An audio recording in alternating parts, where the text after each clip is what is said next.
And when people need help, but guess what? Help for you is that somebody burnt their house down or somebody had an accident and you got to go and help them on an individual basis. That's the mendicant mentality that we must get out of. At least 9 people, including 7 children, are now left homeless as a result of a fire which gutted through 2 wooden houses in the Fuasho community during the wee hours of Saturday morning. One house caught fire after neighbors heard an explosion, and the fire then spread to the other house. 2 wooden structures were completely destroyed.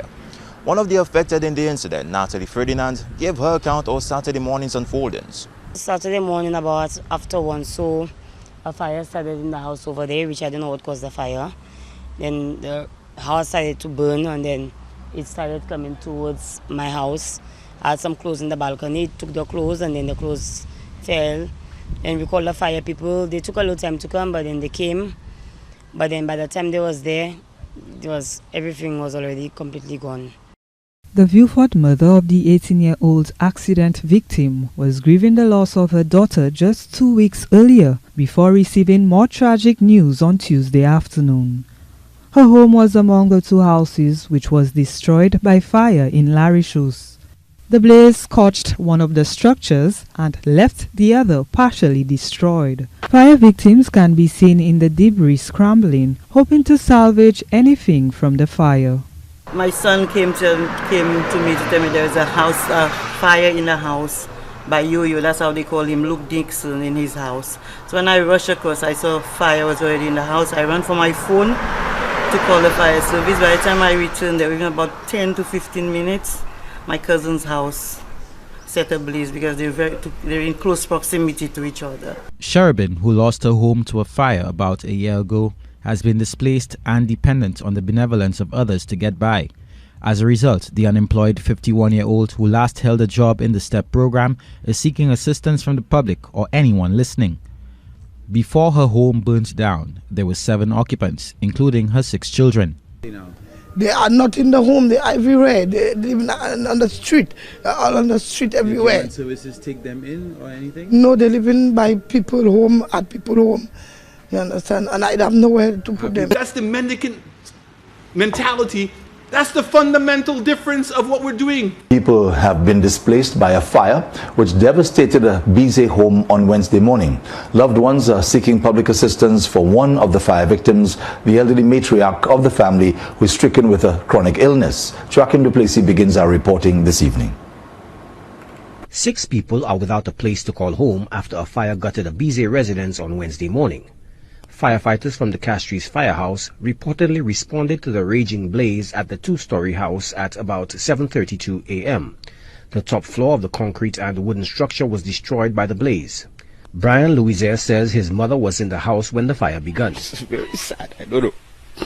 I do not know. Forgive me, Jack. But God good, God great. She'll get back her house by the grace of God. The matriarch of the family, Angela Antoine, is unwell and has limited mobility. I'm actually bad because my son is away, my malade.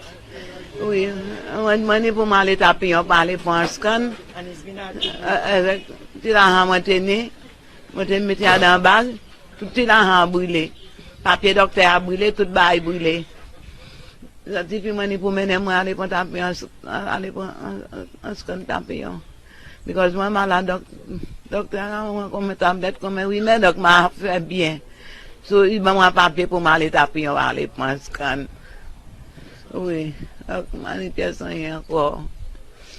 Tout bail moi brûlé tout date moi manipulation abdomen rien.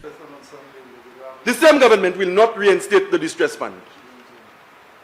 The same government will not reinstate the distress fund. Not one of mendicants, not one of people who want to sit by and to say, like gouvernement, Mr. Minister. See, some people like that. A thunderous crash reverberated through Bavikai Saltibus on Wednesday, February 12, as a retaining wall collapsed, crushing a nearby home. I heard a loud noise, but I didn't know what was going on until I saw the videos and everything that was happening around. Did you went to the scene? No, I didn't. I just saw videos. Homeowner Alberta Springer described the waterlogged conditions that morning, recalling the moment she lost everything when the retaining wall fell onto her house. I lost everything in the process. I didn't save anything in the house. Thursday morning, the district rep came to visit me. Then we went on the site. He saw the damage, he saw everything. Then he told me, okay, he'll take it from there. He'll get back to me. Bradley, how does it feel knowing that you fully supported CHASTANET and your UWP government when they terminated the distress fund? A fund that was supposed to help poor people in times of natural disasters, for example, of a fire, earthquake, or a landslide, or a hurricane. Now, today, residents of your community, the constituency you represent, you now have to go to a Labour government that had to reinstate that to help the same people that you and the United Workers' Party willfully neglected. What you see, Mr. Speaker, is what you get. Okay? Mr. Speaker, when you see, I put a picture. Whatever you see, Mr. Speaker, is me. When people show you who they are, believe them. Oshaif Labo Kadi, yo pakatan Bradley assez. Naïma les autres questions. Les poupoules qui mangent caillou, est-ce que sometimes we have to work in silence, and when we do what we do and we break down the foundation, all fall down.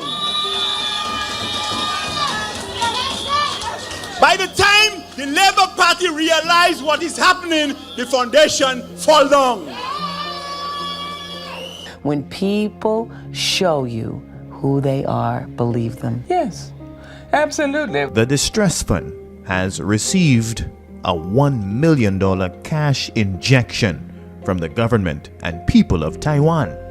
As we all live in a world seriously affected by climate change, natural disasters, and global economic turbulence, distress support fund is much more needed and critical than ever before.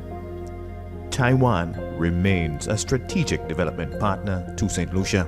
Taiwan continues to support government policy initiatives that better the lives and livelihoods of St. Lucian citizens. Prime Minister Honorable Philip J. Pierre continues to prioritize the realities of St. Lucia's most vulnerable members of society. With the support of his cabinet of ministers, the Prime Minister reinstated the distress fund to ensure vulnerable households receive access to vital resources in their times of need. The check from Taiwan for the distress fund is to give social support to people who need it. In addition to restoring the distress fund, the Prime Minister has increased its allocation to $1 million.